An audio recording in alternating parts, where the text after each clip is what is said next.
Okay, let's have a look at Flemington on Saturday. Now, Turnbull Stakes Day.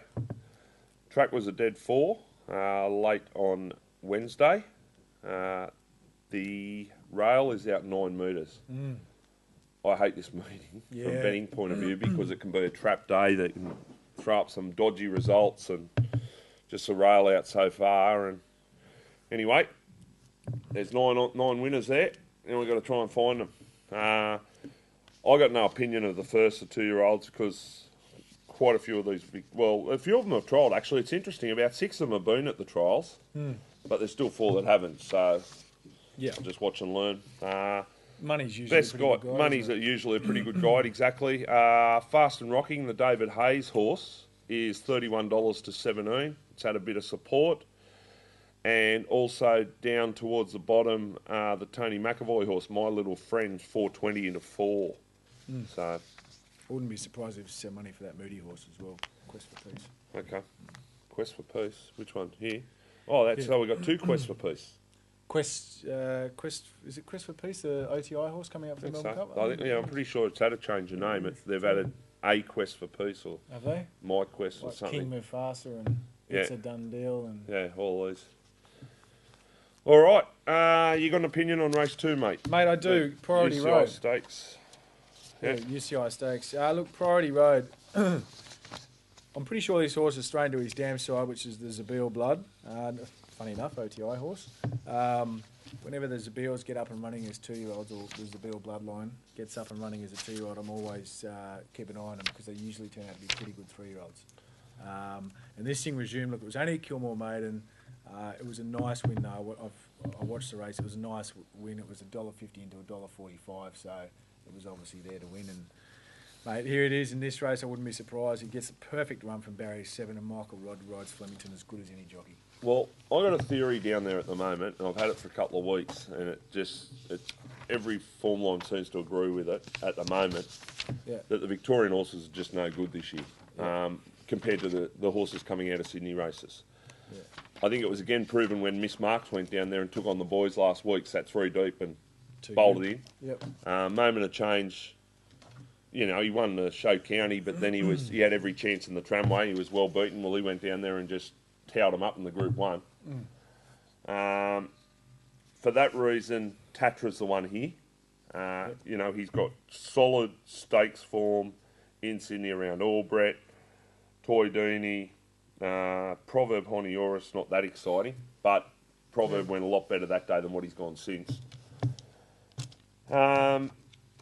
He did have an elevated temperature, and that's why he missed the Spring Champion. He headed down there, so it's not ideal, but if he's right, I think he's clearly the horse to beat. From the Melbourne horses, I've found the stablemate to the one that you found in Felipe. Yep. The last win at Moonee Valley, the form's somewhat been franked by Carringbush Jack, who ran a clear second behind Piero in the Stakes. And he's around $6. But, Tatra, just that little niggling doubt. But if a stable's going to do it, that's the stable for me that can. You know, like they wouldn't be running in my opinion, unless he's absolutely given them the sign he's 100% right. All right, race 3. Again, I've got a stick here. Yep. Philosophies. Gerald's? Yeah, she is a real good filly, this. Villa Splendido. I'm keen on her big time. Well, she's the same theory as me with the Zabeel Blood in it. They show something at 2, you follow them as a 3-year-old. Yeah, look, she'd had a setback in her first up run, but she confirmed she was over it when she charged to the line behind Ichihara, beat Amagueda and Don't Blink in the Heritage over 1100, stepped straight to 1400. I don't think there's any colts here that are any superstars. No. $5, I think it's a great price each way. I think it's a super price. I think she's a really, really good filly. Actually, I wouldn't be surprised to see this thing winging 1,000 guineas. So, I think she's the one.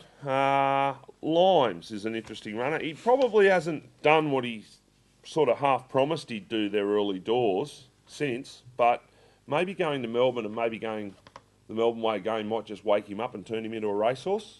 Yep. $13. You'd have something each way him, but for me it's Villa Splendida. I'm interested to see the support for Dazzler, the stablemate to Limes. He's 460 to 3. She's 460 to 370. There's money for her last start too. I've got a feeling, wasn't there? I thought the first couple of runs have just been okay. She didn't have the best of luck, Lion Lady of Harrods, but I'll be on Villa Splendido to beat her. Okay. This one, mate. Yeah. Sorry, I was with you. I'm already up to the next race. Okay, so you're on Villa Splendido. Yeah, I think so. Yeah, you can't go around her. All right. Race 4. You got an opinion here? I missed the price here. Hey, who we talking exceptionally? Yeah, exceptionally. Yeah, she's a Flemington horse, isn't she? And she's come back in great order. She's just come back in great order, mate. She just her both runs as preparation have been unreal. Flemington run was excellent, and then a run in the naturalism, another 20 metres, and she just about beats them. She was charging home. So what about Efficient? You were saying you think he's going good, and this is his go. He's going to get pace on 2,500 Flemington. Everything's made for him. Yeah, he's got 60 kilos and he's second up. But the thing that tells me second up at 2,500 says they've been able to give him a fair bit of work. So it tells me he's probably pretty sound. Wouldn't it be good if he made it to the Melbourne Cup? Mate, I reckon if he makes it, will not surprise me one bit if he's the first Australian home. I've had something on him in the Cup. Yeah, I reckon he's going good. He's a horse. Big watch the top 4 here. Efficient, My Lucky Day, Seville, and Unusual Suspect if they all run. Yep. But the top 3, well, I'm not sure about Unusual Suspect, but the top 3 are all get assured of runs in the Melbourne Cup if they make it. But I think just exceptional. I think she's just going so well at the moment. I think she's horse to beat here. Mate, I'm sticking with Seville. I've been waiting for him to get out to a trip like this since he's been in Australia. He gets here now for the first time beyond 2,000 metres. I thought his run last start and the naturalism was good. And I'm happy to stick with him here at $15. I think he's an each way bet to nothing. Okay. 1,800 metres to 2,500. Not a you know that doesn't bother me. Anyone who watched the Sydney preview would know that. Yeah, right. I think it's a myth, mate. I think that's the Australian way. You've got to give horses all these runs. It doesn't. If you train them properly, you don't have to do a lot. Works for me. Okay, Blazer Stakes. 1,400 metres for the mares. What are you doing here? Hang on, mate. Sorry. Gee, this is an impossible race. If Soft Sand drew out a bit more, I'd be all over her.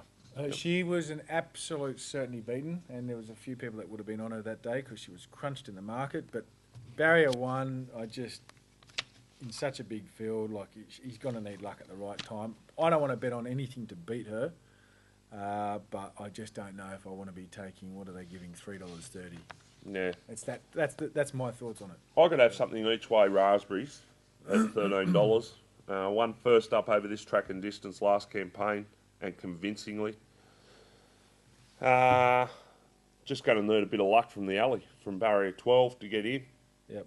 If she does get the right run, the horses up towards the higher end of the weights in these open set weights and penalties races tend to be favoured. So, she's only, what is she? She's 3.5 kilos over the minimum here. What about Gay's Choice, mate? She's one of yours. I thought she was plain first up. I want to see her do something. But again, sticking with the Sydney theory, her, Miss Delabelle. I thought High Bell went good first up, should have won. Yep, should have won, definitely. She might be back. Barrier 17's a different ball game. She doesn't get the suck run she got last time. No. So, and like you said, Miss Delabelle going Miss right. Delabelle, yeah. I just wonder where she sits. For me, I just can't bet against Soft Sand. I think she's very good, but just barrier 1 can screams of tears. She had no luck there, Miss Delabelle at Newcastle. Like I know, Irish Dream hit the line better than a late, but she had her head turned sideways 3 times in the straight, looking for a clear run, and it paid just to forget that. Yep. All right, race 6 is the Manifold Stakes.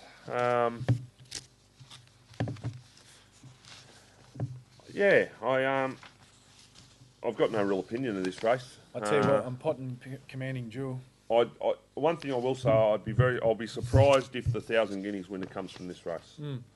I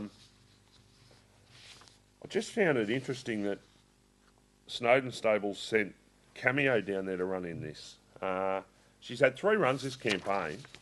She got beaten in a maiden at Newcastle over 1,200 metres. Didn't really have any excuses, I didn't think. Then came out and won a fillies and mares maiden at Wyong by half length.